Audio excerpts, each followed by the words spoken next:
السلام علیکم ورحمۃ اللہ وبرکاتہ۔ بسم اللہ الرحمن الرحیم۔ آج کے ہماری حدیث دو چیزوں کی ضمانت۔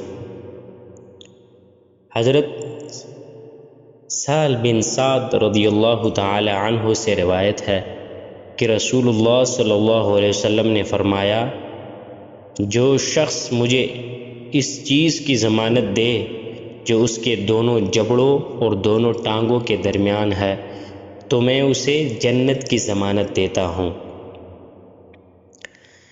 یہاں اس سے منہ اور زبان مراد ہے، یعنی زبان کو بیہودگی سے جو کفر و نافرمانی کا موجب ہو اور منہ کو حرام کھانے پینے سے بچنے کی ضمانت دے۔